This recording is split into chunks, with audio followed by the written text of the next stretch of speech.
ദൈവനാമത്തിന് നന്ദിയോടെ സ്തോത്രം ചെയ്യുന്നു. വീണ്ടും നിങ്ങളോട് ഒരുമിച്ച് കർത്താവിനെ ആരാധിപ്പാനും വചനം ശുശ്രൂഷിപ്പാനും കർത്താവ് തന്ന ആയുസ്സിനായി, ആരോഗ്യത്തിനായി, ബലത്തിനായി ഒക്കെ നന്ദിയോടെ സ്തോത്രം ചെയ്യുന്നു. പലവിധ കാരണങ്ങളാൽ വരാൻ സാധിക്കാതെ പോയി. എന്നാൽ ഇന്ന് നമുക്ക് ഒരുമിച്ച് ദൈവത്തെ ആരാധിപ്പാനിടയായല്ലോ. ഇന്ന് ഞാൻ നിങ്ങൾക്ക് നൽകാനായിട്ട് ഉദ്ദേശിക്കുന്ന ദൂത് എന്ന് പറയുന്നത് കുറേ മാസങ്ങൾക്ക് മുൻപ് പ്രിപ്പയർ ചെയ്ത് വെച്ചൊരു ദൂതാണ്. പക്ഷെ ഞാൻ ഇതുവരെയും ഒരു സഭയിൽ ഇത് പ്രസംഗിച്ചില്ല. ഒരു സഭയിലും പ്രസംഗിക്കാനായിട്ട് എനിക്ക് നടത്തിപ്പില്ലായിരുന്നു. അതുകൊണ്ട് തന്നെ ഞാൻ പ്രസംഗിച്ചില്ല. ഈ സഭയിലാണ് ഞാൻ ആദ്യമായിട്ട് ഈ വചനം ശുശ്രൂഷിക്കുന്നത്. അതുകൊണ്ട് വന്ന് എന്തെങ്കിലും പോരായ്മകളുണ്ടെങ്കിൽ ക്ഷമിക്കുക. ഒത്തിരി സമയം ഇരുന്ന് പ്രിപ്പയർ ചെയ്ത മെസ്സേജൊന്നുമല്ല. ദൈവത്തിൻ്റെ ആത്മാവ് തന്നതായിട്ടുള്ള മെസ്സേജ്, അന്നേരം തന്നെ എഴുതി വെച്ചതായിട്ടുള്ള ഒരു മെസ്സേജാണ്. ഇതിൻ്റെ ഹെഡിങ് എന്ന് പറയുന്നത് what we should do for the second coming of our lord. നമ്മുടെ കർത്താവിൻ്റെ രണ്ടാമത്തെ വരവിന് വേണ്ടി നാം എന്ത് ചെയ്യണം? നമ്മൾ ലാസ്റ്റിൽ പ്രസംഗിച്ച് നിർത്തിയത് ഏതാണെന്ന് വല്ല ഊഹമുണ്ടോ?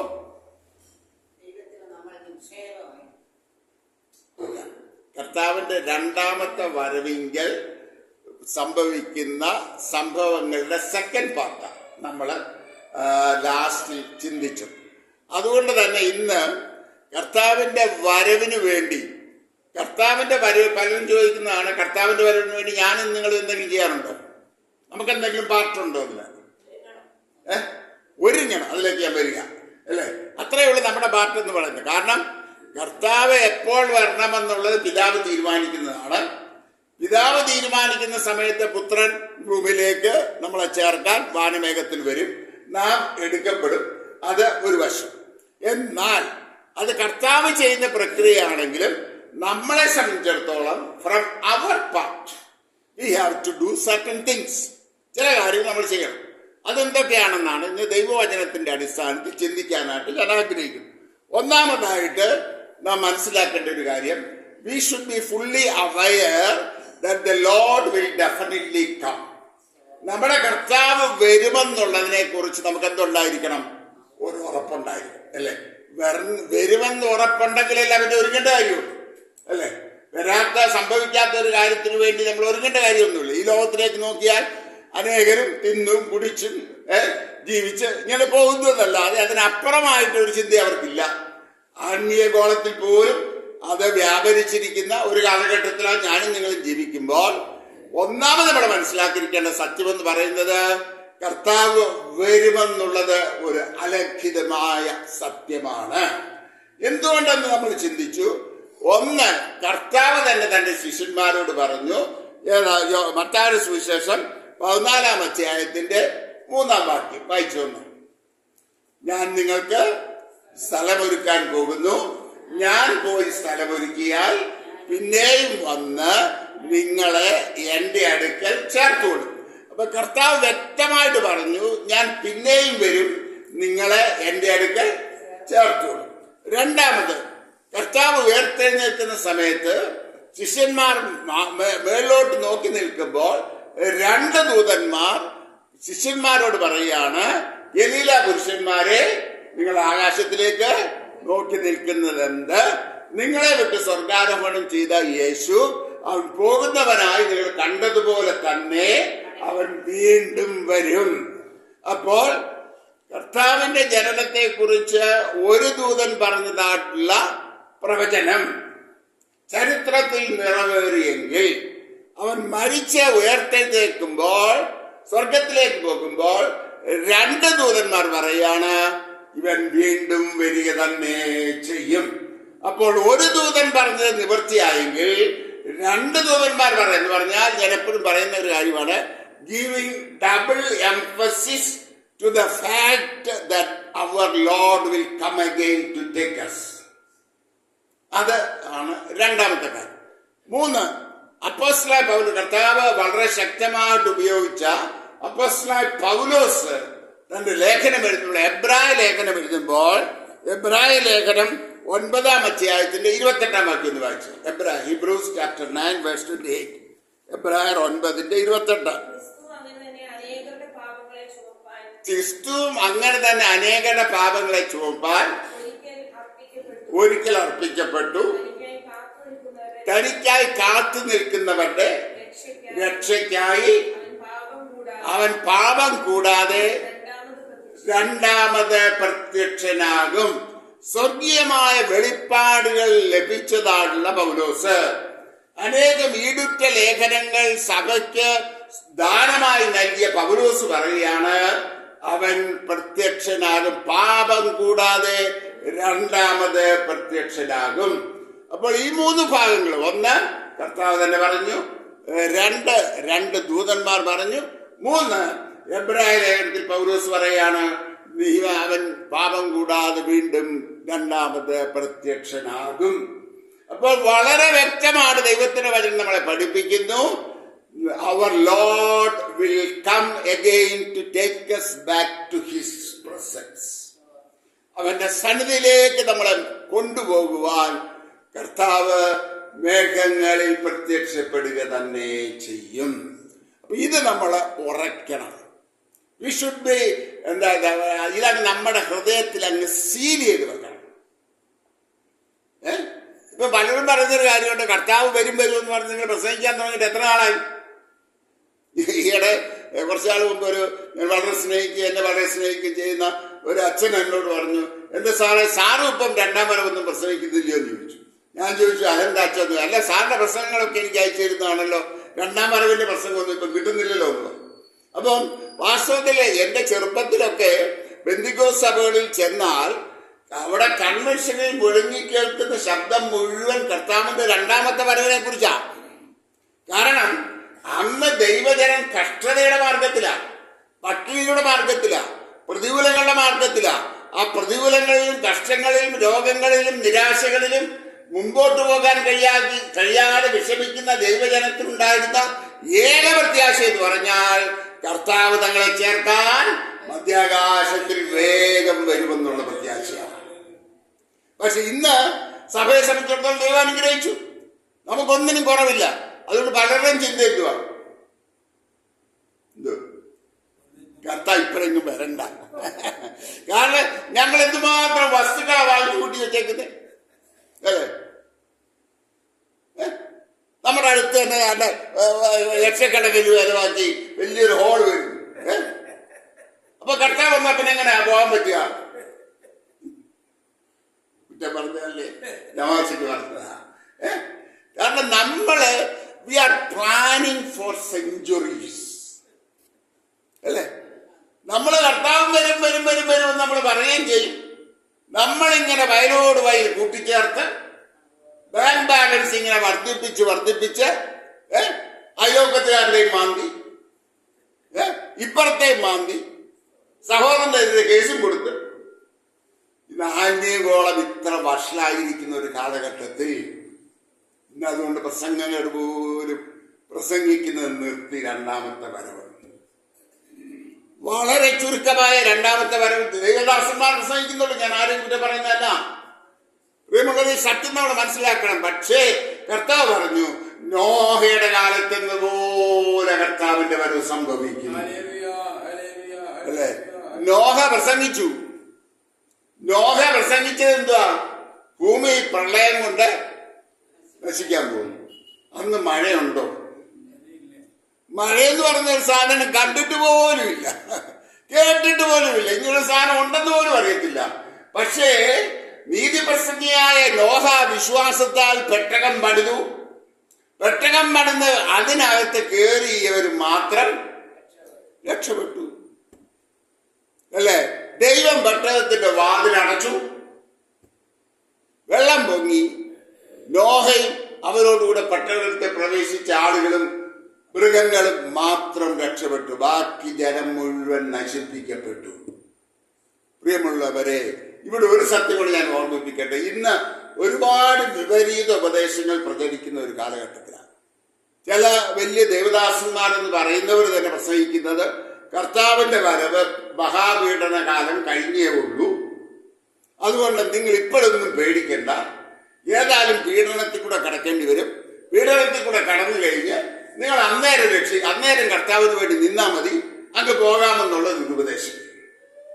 പ്രിയമുള്ളവരെ, അങ്ങനെയാണെങ്കിൽ നോഹയുടെ കാലത്തെന്നതുപോലെ മനുഷ്യപുത്രന്റെ വരവുണ്ടാവുന്ന കർത്താവ് പറയേണ്ട കാര്യമുണ്ടോ? അതിന്റെ അർത്ഥം വളരെ ഡെഫിനറ്റ് ആയിട്ട് കർത്താവ് പറയാണ്, no one on earth can predict when and where I will be coming. ആർക്കും പ്രെഡിക്റ്റ് ചെയ്യാൻ പറ്റത്തില്ല. എത്ര വലിയ പ്രവാചകനാണെങ്കിലും പറ്റത്തില്ല. ഏത് സമയത്ത് കർത്താവിന്റെ വരവ് സംഭവിക്കാം.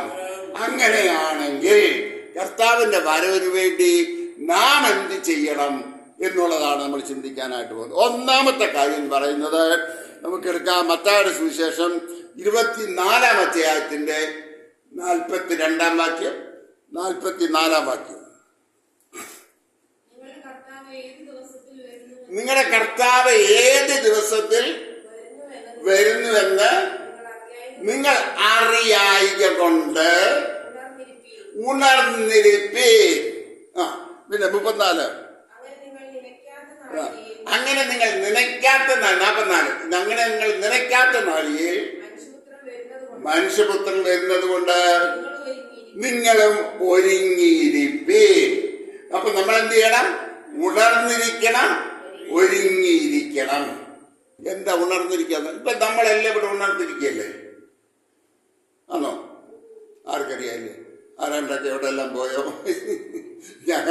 ഞാനൊരിക്കൽ ഒരു വഴി പ്രസംഗിക്കുമ്പോ ഇവിടെ വടക്ക ഒരു കൊച്ചമ്മ അവിടെ നിന്ന് പറഞ്ഞു, എന്റെ പെണ്ണേ മോനി എന്നാണല്ലോ, മോനി നീ എപ്പോഴാ പ്രസംഗം നിർത്തുന്നത്? ഞാൻ ഇവിടെ വെപ്പറാട് കൊണ്ടിരിക്കുക, കാരണം അരി അടുപ്പത്തിട്ട് വെച്ചാ വന്നേ പറഞ്ഞതാ എന്നോട്. കാരണം ഇവിടെ പ്രസംഗം നമ്മൾ ഘോരഘോരം പ്രസംഗിക്കുമ്പോഴും ചിന്ത എവിടാ? അടുക്കള. ആന്റിഗോളത്തിലെ സ്ത്രീ അല്ലേ? അപ്പോ ഞാൻ പറഞ്ഞത്, നമ്മൾ ഉണർന്നിരിക്കണം, ഒരുങ്ങിയിരിക്കണം. ഇതിന് ഭയങ്കര ആഴത്തിൽ അർത്ഥമുണ്ട് പ്രിയമുള്ളവരെ. സർദീസിലെ സഭയുടെ ദൂതൻ എഴുതുമ്പോൾ കർത്താവ് പറയാണ് ഉണർന്നുകൊള്ളുക. സർദീസിലെ സഭയുടെ തന്നെയല്ലേ? ഞാൻ പെട്ടെന്ന് പറഞ്ഞതാ. ഉണർന്നിരിക്കുക, ശാവാറ ശേഷിപ്പുകളെ ശക്തീകരിക്കുക. അപ്പൊ സഭ ഉറങ്ങുമായിരുന്നു. ആത്മീയമായി അവർ ഉറങ്ങുമായിരുന്നു. അപ്പൊ നമ്മൾ ഉണരണം എന്ന് പറഞ്ഞാൽ അതിന്റെ അർത്ഥം എന്താ?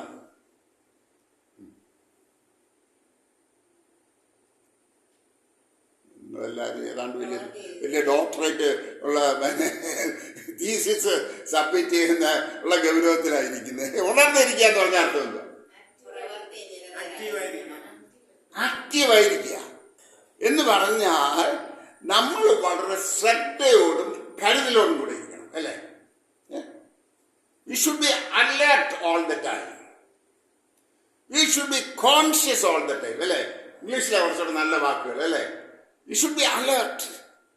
എന്താ അലേർട്ട് എന്ന് പറഞ്ഞാൽ? കറക്റ്റ്, ജാഗരൂകരായിരിക്കുക. ഇതാണ് മലയാള അമ്മയുടെ ഗുണം. ഏത് സമയത്തും നമ്മൾ ജാഗരൂകരായിരിക്കണം, ഉണർന്നിരിക്കണം. പിന്നെ എന്ത് ചെയ്യണം? ഒരുങ്ങിയിരിക്കണം. എന്താ ഒരുങ്ങിയിരിക്കാന്ന് പറഞ്ഞ?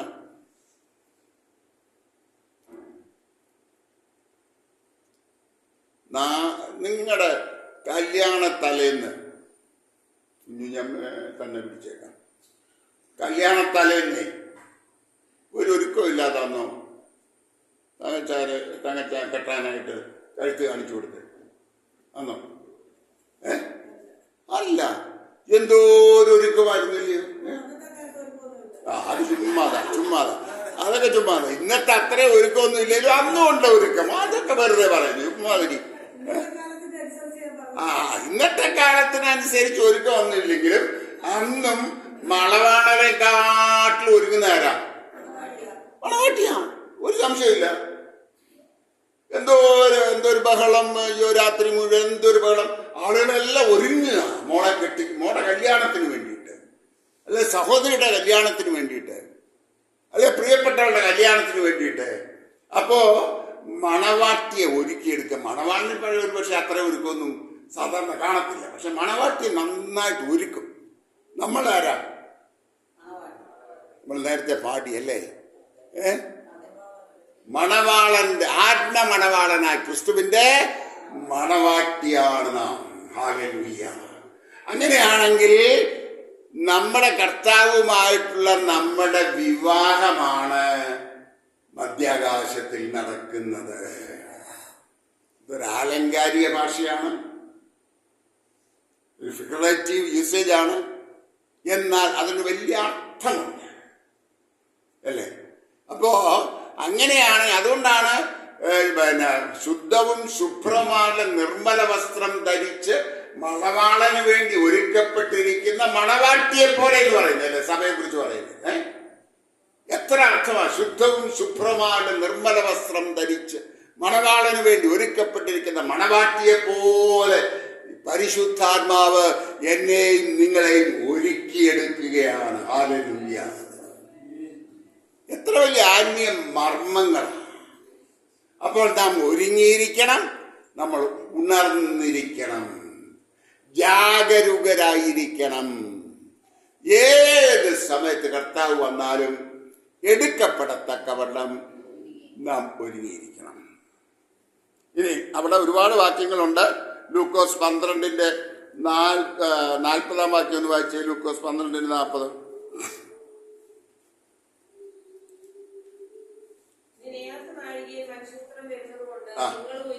നിങ്ങളും ഒരുങ്ങിയിരിപ്പീൻ. പിന്നെ 35 വാക്യം 12 തന്നെ. നിങ്ങളുടെ അര കെട്ടിയും വിളക്ക് കത്തിയും കൊണ്ടിരിക്കട്ടെ. ഈ അരകെട്ടിയും വിളക്ക് കത്തിയും കൊണ്ടിരിക്കട്ടെ എന്ന് പറഞ്ഞാൽ യഹൂദ പാരമ്പര്യത്തിൽ അത് എഴുതിയിരിക്കുന്നു. നമുക്കിവിടെ ഇങ്ങനെ ഇപ്പം പോകുന്നതിന് മുമ്പ് അരകെട്ടി ഒന്നുള്ള ഒരു പരിപാടിയില്ല. ബെൽറ്റ് ഉണ്ട്. അത് ശരി ബെൽറ്റ് ഉണ്ട്. അപ്പോ അര കെട്ടിയും പിന്നെ വിളക്ക് കത്തിയും പഴയ പാരമ്പര്യം അതാ. കാരണം 10 കന്യമാരുടെ ഉപമ വരുമ്പോൾ നമുക്കിവിടെ കാണാൻ സാധിക്കും. ഞാൻ അതിലേക്ക് വരുന്നുണ്ട്, നമുക്ക് മടങ്ങി വരാം. പിന്നെ രണ്ടാമതായിട്ട് നാം കാണുന്നത്, ഇനി അതിലേക്ക് ഞാൻ വരിക, മത്തായിയുടെ സുവിശേഷം 25-ാം അധ്യായം 1 മുതൽ 13 വരെയുള്ള വാക്യങ്ങളൊന്ന് ഉറക്കെ വായിച്ചു.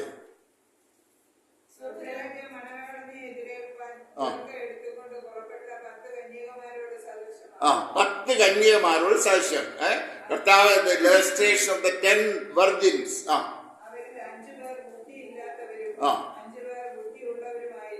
5 പേർ ബുദ്ധിയുള്ളവർ, 5 പേർ ബുദ്ധി ഇല്ലാത്തവർ. ബുദ്ധിയില്ലാത്തവർ വിളക്കെടുത്തപ്പോൾ എണ്ണ എടുത്തില്ല. ബുദ്ധിയുള്ളവരോ വിളക്കോടുകൂടെ പാത്രത്തിൽ എണ്ണയും എടുത്തു. ഇനി അതിന്റെ അവസാന ഭാഗം ഒന്ന് വായിച്ച്. 13 വരെയുള്ള ഭാഗത്തായിട്ട് വിശദമായുണ്ട്, എന്നാൽ അതിന്റെ അവസാന ഭാഗം ഒന്ന് വായിച്ച്. അവർ വാങ്ങും. കാരണം മണവാളൻ വരുന്നു എന്നുള്ള ആർപ്പുവിളി കേട്ടപ്പോൾ എല്ലാവരും വിളക്കുകൾ തെളിയിച്ചു. പക്ഷേ 5 കന്യകമാരുടെ വിളക്കുകൾ കെട്ടുപോയി. അപ്പോൾ അവർ എണ്ണ വാങ്ങുവാൻ എണ്ണ കിട്ടുന്നിടത്തേക്ക് പോയി. പോയ സമയത്ത് മണവാളൻ വന്നു. ഒരുങ്ങിയിരുന്നവർ മണവാളനോടുകൂടെ മണിയറയിൽ പ്രവേശിച്ചു, വാതിൽ അടയ്ക്കുകയും ചെയ്തു. നോക്കണം, ഞാൻ പലപ്പോഴും ആലോചിക്കും, ദൈവമേ, ഈ കർത്താവ് വരുന്നത് മഹാഉദ്രവകാലം കഴുത്തിന്റെ നടുക്കാന്നൊക്കെ പറയുന്നത് എങ്ങനെ? ഇവര് വാക്യം എന്ത് ഇവിടെ പറയുന്നത്? വാതിൽ അടയ്ക്കുകയും ചെയ്തു, വാതിൽ അടച്ചു. അതെ, ഇവിടെ ആരെങ്കിലും ദൈവമല്ല, മണവാളന്റെ ആൾക്കാർ വാതിലടച്ചു, അല്ല മണവാട്ടിയുടെ ആൾക്കാർ വാതിലടച്ചു. അപ്പോ അടച്ച വാതിൽ പിന്നെ തുറന്നോ? എടാ, പാവപ്പെട്ടവര് അവരും കാത്തിരുന്നതാ. ഈ അകത്ത് കയറിയ 5 ബുദ്ധിയുള്ളവര് പറഞ്ഞു, അയ്യോ ഞങ്ങളുടെ കൂടെ വന്നതാന്നേ, ഒത്തിരി കഷ്ടപ്പെട്ടതാന്നേ, ഇതുവരെയും കാത്തിരുന്നതാന്നേ, ഇവർക്കൂടെ ഒന്ന് തുറന്നു കൊടുക്കണേ പറഞ്ഞു കാണുമായിരിക്കും. പറഞ്ഞില്ലെന്ന് നമുക്ക് പറയാൻ പറ്റത്തില്ല. പക്ഷേ the door was closed once for all. വാതിലടഞ്ഞു. ഒരുങ്ങിയിരുന്നവർ മണവാളനോടുകൂടെ മണിയറയിൽ പ്രവേശിച്ചു. അവർക്ക് പ്രവേശിക്കാൻ കഴിഞ്ഞതുകൊണ്ടാ അവർ വിളക്കിൽ എണ്ണയോടൊപ്പം അവർ പാത്രത്തിൽ എണ്ണയുടെ എടുത്തു. എണ്ണ എന്തിനെ കാണിക്കുന്നു? പരിശുദ്ധാത്മാവിനെ. അങ്ങനെയാണെങ്കിൽ നമ്മൾ ഒരിക്കൽ ആത്മനിറവ് പ്രാപിച്ചാൽ പോരാ. we should be filled by the Holy Spirit continuously. ആത്മാവിനാൽ നാം നിറഞ്ഞ് കവിയുന്നവരായിരിക്കണം. നമ്മളെല്ലാം പരിശുദ്ധാത്മാഭിഷേകം പ്രാപിച്ചു, ശരി, അവർ ശക്തി പ്രാപിച്ചു, രണ്ട് തുത്തുത്തൊക്കെ പറഞ്ഞു, നമ്മൾ അവിടെ ഇരിക്കുക പോരാ.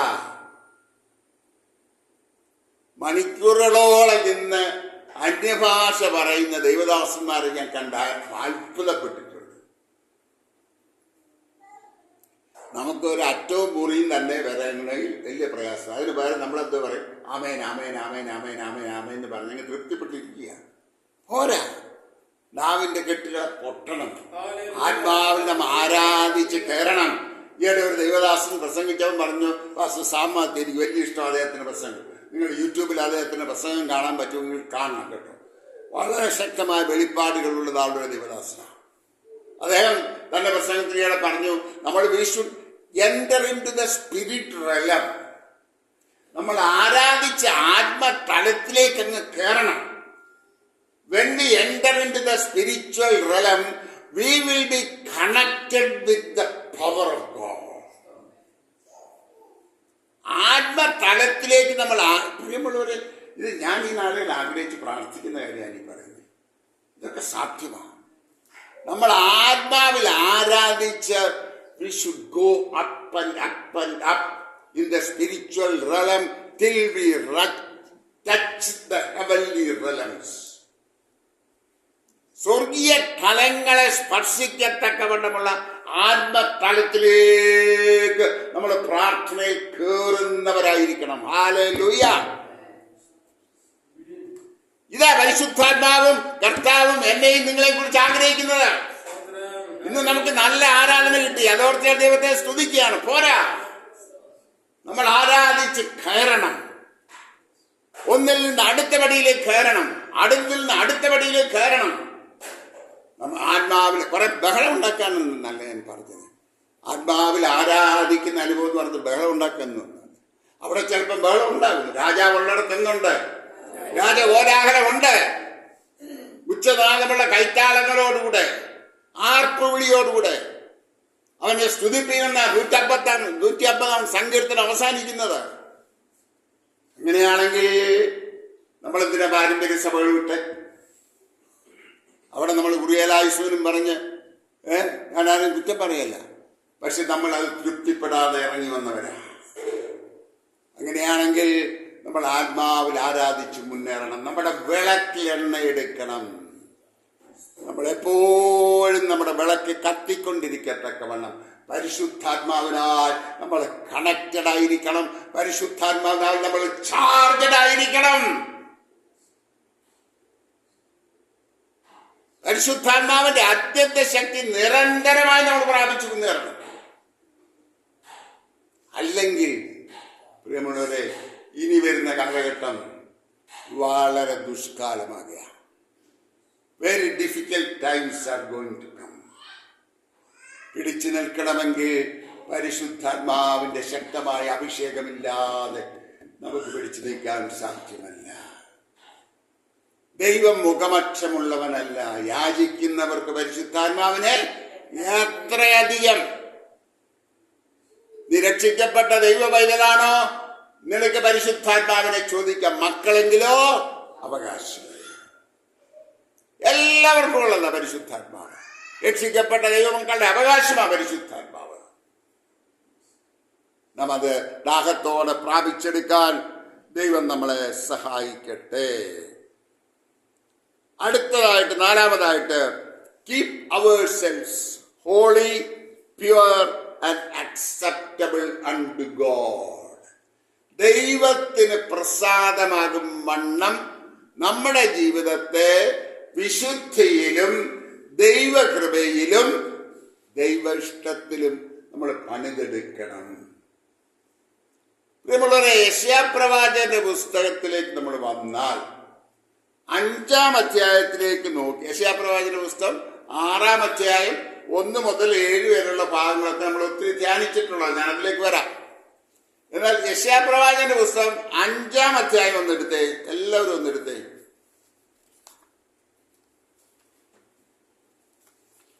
5-ാം അധ്യായത്തിന്റെ 8-ാം വാക്യം.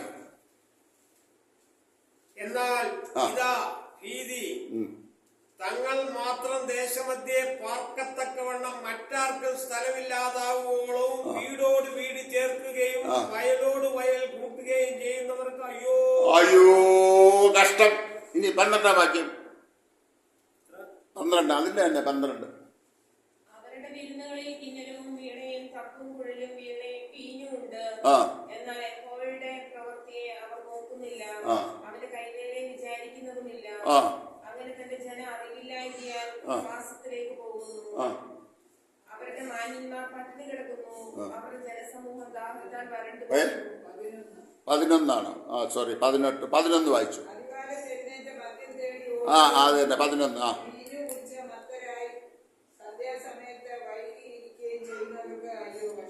അയ്യോ കഷ്ടം അല്ലേ? രസമുണ്ട് കേൾക്കാൻ അല്ലേ? അടുത്ത 19.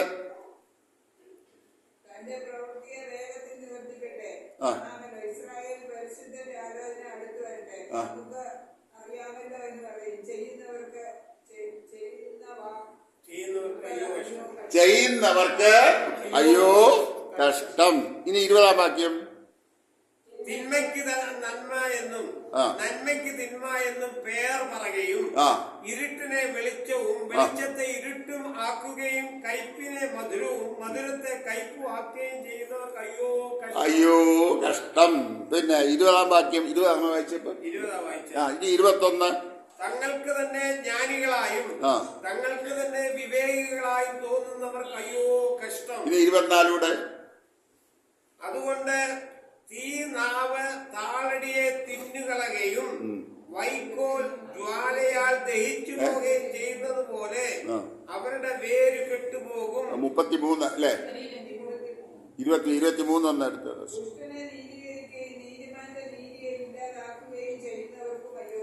അയ്യോ കഷ്ടം. ഇപ്പൊ എത്ര പ്രാവശ്യം അയ്യോ കഷ്ടം പറഞ്ഞു? അത് ഇനി എണ്ണരുത്. ഒന്ന് പറഞ്ഞു, വേഗം പറഞ്ഞു. അയ്യോ മോശം മോശം മോശം. ഇനി എന്തെണ്ണിക്കോ? 6 പ്രാവശ്യം അയ്യോ കഷ്ടം അയ്യോ കഷ്ടം അയ്യോ കഷ്ടം. ഇനി 6-ാം അധ്യായത്തിലേക്കൊന്ന് വന്നേ. എന്താ പറയുന്നേ? 6-ാം അധ്യായത്തിന്റെ അപ്പോൾ ഞാൻ എനിക്ക് ചേടാ ഇതുവരെ 5-ാം അധ്യായത്തിൽ 6 പ്രാവശ്യം മറ്റുള്ളവരെ നോക്കി അയ്യോ കഷ്ടം അയ്യോ കഷ്ടം അയ്യോ കഷ്ടം എന്ന് പറഞ്ഞ പ്രവാചകൻ ഇപ്പം താൻ ദൈവത്തിന്റെ വിശുദ്ധി ഒന്ന് കണ്ടു കഴിഞ്ഞപ്പോൾ അവൻ പറയാണ് എനിക്ക് അയ്യോ കഷ്ടം. പ്രിയമുള്ളവരെ, നമ്മുടെ വിശുദ്ധിയുടെ അളവ് തോത് ആരാ? പാസ്റ്ററാണോ? പ്രൊഫസർ അലക്സാണ്ടറാണോ? അല്ല. ജോൺസൺ പാസ്റ്ററാണോ? അല്ല. ബിഗ് ജോൺ പാസ്റ്ററാണോ? അല്ല. ആരുമല്ല. നമ്മുടെ വിശുദ്ധിയുടെ അളവ് തോത് ആര് മാത്രം? കർത്താവായ യേശു ക്രിസ്തു മാത്രമാണ്. അതുകൊണ്ട് 5-ാം അധ്യായം വരെ മറ്റുള്ളവരെ നോക്കിക്കൊണ്ട് അയ്യോ കഷ്ടം എന്ന് പറഞ്ഞ പ്രവാചകൻ ദൈവത്തിന്റെ വിശുദ്ധി ഒന്ന് കണ്ടു കഴിഞ്ഞപ്പോൾ പ്രവാചകൻ പറയാണ് എനിക്ക് അയ്യോ കഷ്ടം. അതാ പ്രവാചകൻ കണ്ടു കഴിഞ്ഞപ്പോൾ യാഗപീഠത്തിന്റെ നിന്നൊരു കൊടിലെടുത്ത് യാഗപീഠത്തിൽ നിന്നൊരു തീക്കനലെടുത്ത് പ്രവാചകന്റെ നാവിൽ തൊട്ടു. ഇതാ ഇതിൽ നിന്നെ തൊട്ടതിനാൽ നീ ശുദ്ധിയുള്ള, നിന്റെ അതരങ്ങൾ അകത്യം നീങ്ങി നീ ശുദ്ധിയുള്ളവനായി തീർന്നു എന്നുള്ള ദൈവ ശബ്ദം അവൻ കേൾക്കുകയാണ്. അനന്തരം ഒരു ശബ്ദം കേട്ടു, ആരെ ഞാൻ അയക്കേണ്ടു, ആരെ എനിക്ക് വേണ്ടി പോകും, അടിയനിതാ അടിയനെ അയക്കണമെന്ന് പറഞ്ഞു അല്ലെ. യെശയ്യാപ്രവാചകന്റെ പുസ്തകം വാസ്തവത്തിൽ ഒരു പ്രവചന പുസ്തകമാണ്. വളരെ പ്രധാനപ്പെട്ട ഒരു പ്രവാചകൻ യെശയ്യാപ്രവാചകൻ. മൈനർ പ്രോഫറ്റ് അല്ല, മേജർ പ്രോഫറ്റാണ്. ഈ യെശയ്യാപ്രവാചകന് ഒരുപാട് പ്രവചനങ്ങൾ നടത്തിയിട്ടുണ്ട്. പ്രത്യേകിച്ചും കർത്താവിന്റെ ജനനത്തെക്കുറിച്ച്, കർത്താവിന്റെ ഏത് വിധത്തിലുള്ള ക്രൂശുമരണമായിരിക്കുമെന്ന്, ഇവൻ കർത്താവിന്റെ രണ്ടാമത്തെ വരവിൽ 1000 ആണ്ട് വാഴ്ചയെ കുറിച്ച് പോലും യെശയ്യാപ്രവാചകനെ കൊണ്ട് ദൈവം അരുളി ചെയ്തു. അപ്പൊ ഇത്രമാത്രം പ്രവചനങ്ങൾ പ്രവചിക്കത്തക്കവണ്ണം പ്രവാചകനെ ദൈവം ഒരുക്കിയെടുക്കുന്നതിന് മുൻപ് അവൻ എന്ത് വേണമായിരുന്നു? ഒരു വിശുദ്ധീകരണം ആവശ്യമായിരുന്നു, ഒരു ശുദ്ധീകരണം ആവശ്യമായിരുന്നു. അതുകൊണ്ട് ദൈവം അവനെ ദൈവത്തിന്റെ യഥാർത്ഥ അവസ്ഥ ഒന്ന് വെളിപ്പെടുത്തി കൊടുത്തു. ഉയർന്നും പൊങ്ങിയുമുള്ള സിംഹാസനത്തിൽ ഇരിക്കുക, സാറാഫുകളും കെരൂബുകളും 2 കൊണ്ട് മുഖം മുടച്ച്, 2 കൊണ്ട് പാദം മൂടി, 2 കൊണ്ട് വളർന്നുകൊണ്ട് സൈന്യങ്ങളുടെ ദൈവം യഹോവ പരിശുദ്ധൻ പരിശുദ്ധൻ എന്ന് ആർക്കുകയാണ്. നോക്കണം, ദൈവസന്നിധിയിൽ നിൽക്കുന്ന സാറാഫുകൾക്കും കെരൂബുകൾക്ക് പോലും ദൈവത്തിന്റെ മുഖം നോക്കാൻ കഴിയാതെ വണ്ണം അത്ര തേജസമ്പൂർണനായ ഹല്ലേലൂയ, അത്രമാത്രം പ്രകാശപൂരിതനായ ഒരു ദൈവത്തെയാണ് നാം ആരാധിക്കുന്നത്. അതുകൊണ്ടാണ് നമ്മൾ നേരത്തെ പാടിയത്, എന്റെ പ്രിയൻ അനേക പ്രിയന്മാരിൽ അതിസുന്ദരൻ, 10,000 ശ്രേഷ്ഠൻ. അല്ലേ? സുരേന്ദ്രജി പറയുകയാണ് ഉത്തമഗീതത്തിൽ, എന്റെ പ്രിയൻ 10,000 സുന്ദരൻ. അതിന്റെ മനോഹരമായ പാട്ട്. ഇന്ന് നമ്മൾ പാടിയ പാട്ടുകളെല്ലാം പഴയ മനോഹരമായ പാട്ടുകളാണ്. ഇത് ജീവിതത്തിൽ അനുഭവിച്ചിറങ്ങിയ വിശുദ്ധന്മാർ എഴുതിയ പാട്ടുകളാണ്. അല്ലാതെ ഇന്നത്തെ പോലെ കക്കൂസി കയറി മൂടി ആദ്യത്തെ വരി എഴുതി രണ്ടാമത്തെ വരി പിന്നെ ഇരുന്ന് ചിന്തിച്ച് എഴുതിയതൊന്നുമല്ല. അതെല്ലാം ജീവിതത്തിന്റെ അനുഭവങ്ങളിൽ നിന്ന് ആത്മവളവാണനായി ക്രിസ്തുവിനെ തേജസ്സോടെ കണ്ട വിശുദ്ധന്മാർ എഴുതിയ പാട്ടുകളാണ്. ഹല്ലേലൂയ. അതൊക്കെ സഭയ്ക്ക് ലഭിച്ചതോർത്ത് ഞാൻ ദൈവത്തെ സ്തുതിക്കുക. മുമ്പോട്ട് പോകട്ടെ. അതുകൊണ്ട് നമ്മളെ തന്നെ കർത്താവിന്റെ വരവിന് വേണ്ടി ഒരുങ്ങണം. എങ്ങനെ ഒരുങ്ങണം? ദൈവത്തിന്റെ വചനത്തിനനുസരിച്ച് ഒരുങ്ങണം. നമ്മുടെ അളവ് തോത് മാറ്റമില്ലാത്ത ദൈവത്തിന്റെ വചനമാണ്. ഒരു സഭയുമല്ല, ഒരു പാസ്റ്ററുമല്ല, ഒരു പ്രസംഗകനുമല്ല, ഒരു ദൈവദാസ്യവുമല്ല. നമ്മുടെ വിശുദ്ധിയുടെ അളവ് തോത് മാറ്റമില്ലാത്ത ദൈവത്തിന്റെ വചനമാണ്. കാരണം അതിന് മാറ്റമില്ല. ആ ദൈവവചനം നമുക്ക് തന്നതാരാ? വചനത്തിന്റെ ഉടമസ്ഥൻ ദൈവമാണ്. ഹല്ലേലൂയ. അതുകൊണ്ടാണ് യോഹന്നാൻ തന്റെ ലേഖനം എഴുതുമ്പോൾ പറയുന്നത്, വചനം ജഡമായി തീർന്നു, കൃപയും സത്യവും നിറഞ്ഞവനായി നമ്മുടെ ഇടയിൽ പാർത്തു, ഞങ്ങൾ അവന്റെ തേജസ് കണ്ടു. ഹല്ലേലൂയ. വചനം, അതാണ് നമ്മുടെ അടിസ്ഥാനം. വചനത്തിനനുസരിച്ച് നമ്മുടെ ജീവിതത്തെ ക്രമീകരിച്ച് നമ്മൾ മുമ്പോട്ട് പോകണം. ഇനി നമ്മുടെ നടപ്പ് എങ്ങനെയുള്ളതായിരിക്കണം? നമ്മുടെ നടപ്പ് എന്ന് പറഞ്ഞാൽ നമ്മൾ നടക്കുന്ന നേരെ രൂപ നടക്കുന്നതാണോ എൻ്റെ അർത്ഥം? ഞാനും ഇപ്പം ഞൊണ്ടിയൊക്കെയാണ് നടക്കുന്നത്. ഭാര്യയുടെ സഹായമില്ലാതെ നടക്കാൻ വലിയ പ്രയാസമാണ്. അപ്പം നടപ്പ് ക്രമീകരിക്കണം എന്ന് പറഞ്ഞതിൻ്റെ അർത്ഥം എന്താ? എങ്ങനെ ക്രമീകരിക്കണം നടപ്പ്? പല കാര്യങ്ങൾ പറയാനായിട്ട് ഞാൻ വാക്യങ്ങൾ എനിക്ക് പെട്ടെന്ന് ഞാൻ പ്രിപ്പയർ ചെയ്തുകൊണ്ട് വാക്യങ്ങൾ കണ്ടുപിടിക്കാൻ കഴിഞ്ഞില്ല. ആരെങ്കിലും ഒന്ന് മെനക്കെട്ട് വാക്യങ്ങൾ കണ്ടുപിടിച്ചാൽ എനിക്കൊന്ന് ഫോൺ ചെയ്ത് പറഞ്ഞു തരണം. ഒന്ന്, നമ്മൾ ദൈവത്തിന് യോഗ്യമാകും വണ്ണം നടക്കണം. വാക്യങ്ങളുണ്ട് ഇന്ന് കേട്ടോ. According to the will of the heavenly Father, ദൈവത്തിന്റെ ഇഷ്ടത്തിനനുസരിച്ച് വേണം നമ്മൾ നടക്കാൻ. അതുകൊണ്ടാണ് റോമർക്ക് എഴുതിയ ലേഖനത്തെ നമ്മൾ വായിക്കുന്നുണ്ട്, നിങ്ങളുടെ ശരീരങ്ങളെ ജീവനും വിശുദ്ധിയും ദൈവത്തിന് പ്രസാദമുള്ള യാഗമായി അർപ്പിപ്പീൻ. കൊള്ളാകുന്ന യാഗമായി, ദൈവത്തിന് കൊള്ളാകുന്നവരായി വേണം നമ്മുടെ നടപ്പ്. അത് അടിസ്ഥാനം. 2, സുവിശേഷത്തിന് യോഗ്യമാവണ്ണം നാം നടക്കണം. According to the gospel. സുവിശേഷം എന്ന് പറയുന്ന സുവിശേഷത്തിന് യോഗ്യമാകും വണ്ണം വേണം നാം നടക്കാൻ. 3, വിളിച്ച വിളിക്ക് യോഗ്യമാകും വണ്ണം നടക്കണം. ഈ പലരുടെയും വിളി പല രീതിയിലാണ്. എല്ലാവരും ഒരേപോലെയാണോ വിളിച്ചത്? അല്ല. നിങ്ങളെ വിളിച്ചതുപോലെ അല്ല ദൈവം എന്നെ വിളിച്ചത്, അല്ലേ? എൻ്റെ അമ്മയുടെ ഉദരത്തിൽ വെച്ച് തന്നെ ദൈവം എന്നെ കണ്ടതാ. കാരണം ജനിച്ച് ചില ദിവസങ്ങൾ കഴിയുന്നതിന് മുമ്പേ മരിച്ചു പോയത് വിധി എഴുതി ആ സ്ഥാനത്ത് നിന്ന് ദൈവം എനിക്ക് ജീവൻ തിരിച്ചു തന്ന് എന്നെ മടക്കി എടുക്കൊണ്ടുവന്ന് കർത്താവിനെ കുറിച്ചുള്ള വേലയ്ക്ക് വേണ്ടി ഉദ്ദേശിച്ചതാണ്. അപ്പൊ അതുകൊണ്ട് എൻ്റെ മേലുള്ള ദൈവത്തിന്റെ വിളിയെന്ന് പറയുന്നത് വ്യത്യസ്തമാണ്. ആ വിളിക്ക് യോഗ്യമാമെന്ന് നടക്കണം. ഞാൻ കുറെ നാൾ മുമ്പ് തളിപ്പറമ്പ് കോളേജിലായിരുന്ന സമയത്ത് അവിടെ പോയിക്കൊണ്ടിരുന്ന ചർച്ചില് ചില പ്രയാസങ്ങളൊക്കെ ഉണ്ടായി, കൂട്ടായ്മയ്ക്കൊക്കെ തടസ്സങ്ങൾ വന്നപ്പോൾ പലരും എന്നോട് പറഞ്ഞു, സാർ ഒരു പുതിയ ചർച്ച് തുടങ്ങണം, ഞങ്ങളെല്ലാം ആ ചർച്ചിൽ വരാം. കാരണം സാറിനെ പോലെ അഭിഷേകമുള്ള വചനം പഠിപ്പിക്കാൻ പറ്റുന്ന നല്ലൊരാൾ പാസ്റ്ററായിട്ട് ഞങ്ങൾക്ക് കിട്ടിയാൽ ഞങ്ങൾ തീർച്ചയായും ഈ സഭയെല്ലാം വിട്ടിട്ട് ഞങ്ങൾ അങ്ങോട്ട് വരാം. ഞാൻ പറഞ്ഞു, അവരോട് പറഞ്ഞു, ഇന്നും ഞാൻ പറയുന്നൊരു കാര്യമാണ്, എനിക്ക് പാസ്റ്ററൽ കോളിംഗ് ഇല്ല.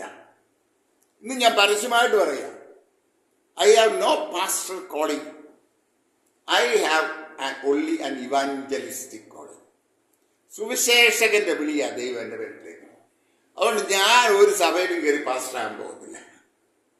ഞാൻ രക്ഷിക്കപ്പെട്ട് സ്നാനപ്പെട്ട് ഇറങ്ങിക്കഴിഞ്ഞ് കഴിയുമ്പോൾ, എന്നോട് ക്ഷമിക്കണം, ഒരു സഭയെ ഞാൻ കുറ്റം പറയുന്നതല്ല, പലർക്കും പേടിയായി.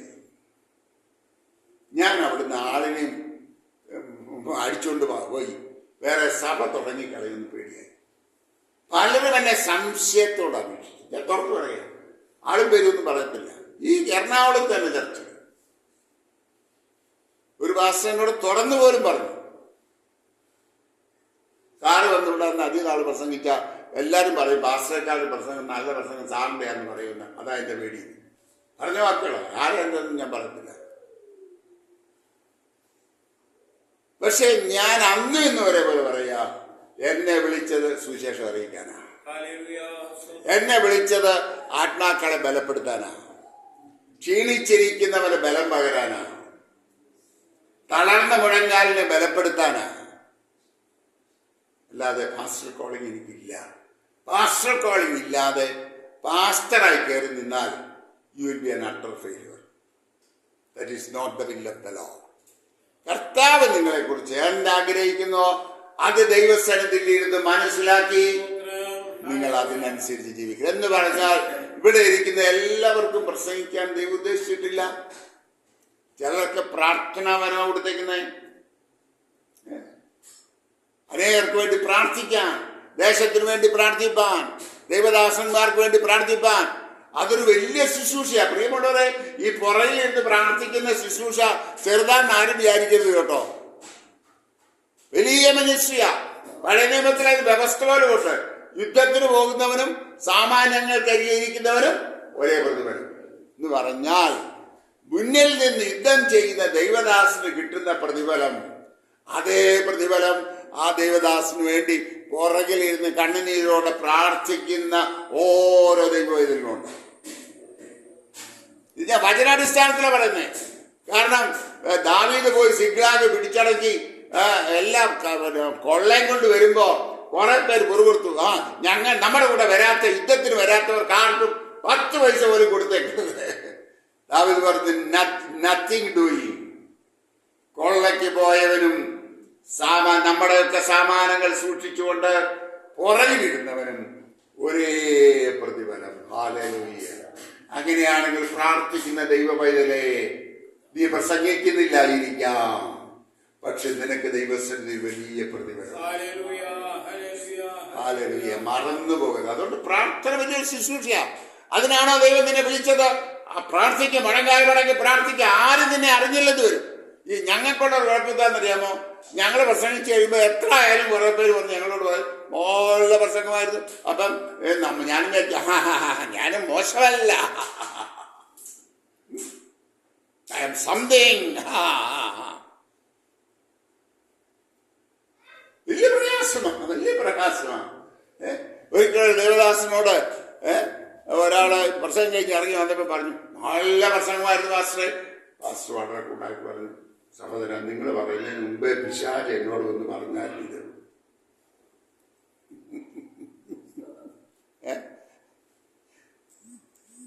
നിങ്ങൾ ഒന്ന് പറഞ്ഞ പിശാച് എന്നോട് ഇതുകൊണ്ട് പറഞ്ഞായിരുന്നു. ഈ മേലോട്ട് പോയി, ഈ ആദ്യം മേലോട്ട് പോയാലേ താഴ്ന്ന വീഴ്ച വലിയതായിരിക്കും. ചെറുതായിട്ടൊക്കെ നിന്നാലേ ഒന്ന് വീണാലും വലിയ കുഴപ്പമൊന്നും വരത്തില്ല. മനുഷ്യര് പൊക്കുമ്പോ ആദ്യം പൊങ്ങല്ലേ, അധികം അഹങ്കരിക്കല്ലേ, ഞാൻ ഏതാണ്ടാണെന്നുള്ള ഭാവം വരല്ലേ. വളരെ സൂക്ഷ്മതയുള്ളവരായി നമ്മളെ വിളിച്ച വിളിക്ക് യോഗ്യഭാഗം വണ്ണം നടക്കണം. അപ്പന് യോജിച്ച വിധത്തിൽ വേണം നമ്മൾ നടക്കാൻ. വാസ്തവത്തിൽ ഇന്ന് ആത്മീയ കോളത്തിൽ എന്താ, കുറെ വർഷിപ്പുകാരുണ്ട് അല്ലേ. ഇതെല്ലാം മുടിയെല്ലാം കൂടെ അങ്ങോട്ട് നീട്ടി, പിന്നെ വലിയ മീശ വെച്ച്, പിന്നെ ഒരു വലിയ കണ്ണാടിയും വെച്ച്, എന്തെല്ലാം കോപ്രായങ്ങൾ കാണിച്ചുകൊണ്ട് ആരാധിക്കാൻ കയറുന്നു. ബാബുച്ചെറിയാൻ ഒരിക്കൽ പ്രസംഗിച്ചപ്പം ബാബുച്ചെറിയാൻ ഇക്കാര്യത്തിലൊക്കെ എനിക്ക് വലിയ ഇഷ്ടമാണ് അദ്ദേഹത്തെ. അത് തുറന്നു പറഞ്ഞു. അദ്ദേഹം പറഞ്ഞു, ആരാധനയ്ക്ക് ഒരെണ്ണം കയറി വന്നേക്കുക പ്രാകൃത വേഷത്തിൽ, കണ്ടാൽ അറക്കത്തക്ക വേഷത്തിൽ. അപ്പം കൊണ്ടുവന്നവർ ഭാഷ ചോദിച്ചു, ഇവരെന്തിനാ കൊണ്ടുവന്ന് ആരാധിക്കാൻ? ഭാഷ ചോദിച്ചു, ഇവരാണോ ആരാധിക്കാൻ പോകുന്നത്? അയ്യോ, അവർ കർത്താവിനെ ഉയർത്തുന്നവരാണ്. അപ്പൊ ബാബുച്ചെറിയാൻ ഭാഷ പറഞ്ഞെന്ന് പറഞ്ഞു, നിങ്ങളാരും ഉയർത്തണ്ട, കർത്താവ് അല്ലെങ്കിൽ തന്നെ ഉയർന്നും പൊങ്ങിയുള്ള സിംഹാസനത്തിലിരിക്കുന്നത്. നമ്മൾ ആരും ആരാധിച്ച് കർത്താവിനെ പൊക്കാനൊന്നും നോക്കണ്ട. മുഖസ്തുതിയും പറഞ്ഞുകൊണ്ട് കർത്താവിന്റെ അടുക്കലോട്ട് ചെന്നല്ല. കർത്താവിന്റെ അടുക്കൽ ഒരുത്തൽ മുഖസ്തുതിയും പറഞ്ഞുകൊണ്ട് ചെയ്യുന്നു. ആരാന്നറിയാമോ?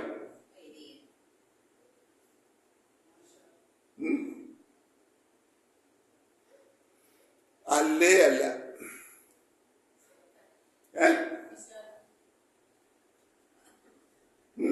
ഒന്ന് ചിന്തിക്കുക, എല്ലാവരും ഒന്ന് ചിന്തിച്ചേ. പിജിമറീസ് പറയുന്ന 10 രൂപ നോട്ട് എന്റെ പോക്കറ്റിലില്ല, അല്ലെങ്കിൽ 10 രൂപ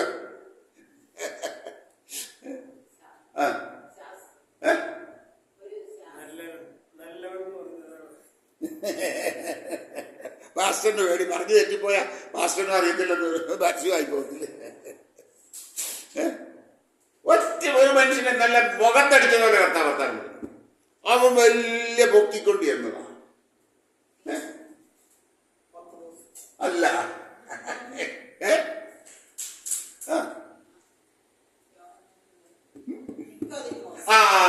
കറക്റ്റ്. നിക്കോദമസ് പറഞ്ഞോണ്ടിരുന്ന എന്താ? യോഹന്നാൻ സുവിശേഷം 3-ാം അധ്യായം എടുത്ത്, യോഹന്നാൻ 3.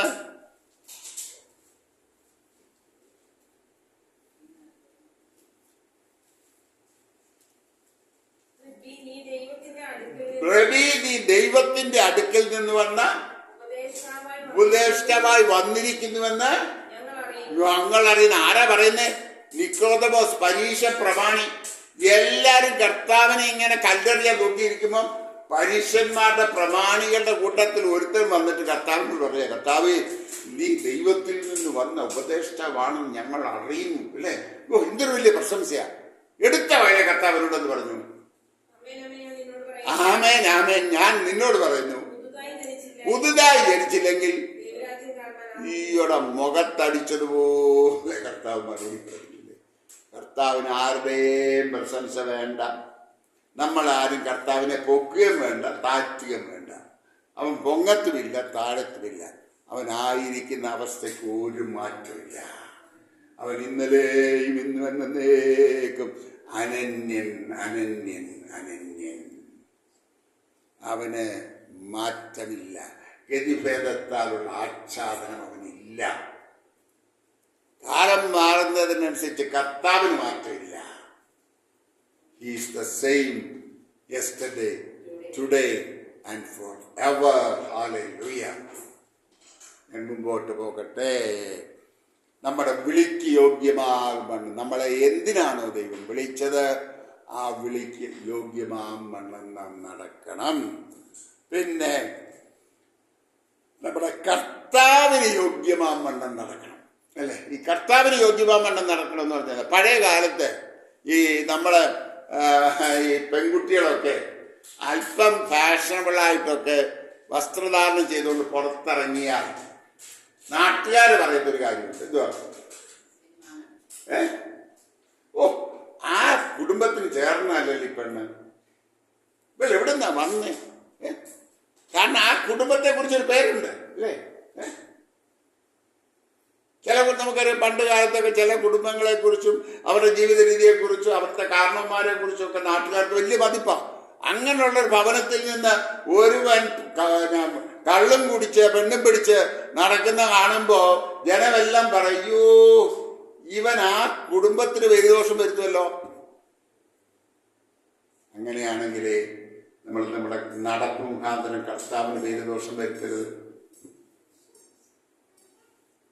കർത്താവിന് യോഗ്യമാകണം നാം നടക്കണം. നമ്മുടെ നടപ്പ്, നമ്മൾ എവിടെ പോയാലും, നമ്മൾ ആരോടിടപെട്ടാലും, നമ്മുടെ നടപ്പ്, നമ്മുടെ ജീവിതം, നമ്മുടെ പ്രവൃത്തി കർത്താവിന് യോഗ്യമാകും വണ്ണമായിരിക്കണം. അത് ദൈവത്തിൻ്റെ ആത്മാവ് തന്നെ ഓർമ്മിപ്പിക്കും. നമ്മുടെ ഭവനങ്ങളിലുള്ള ബന്ധങ്ങളും കർത്താവിന് യോഗ്യമാകണം.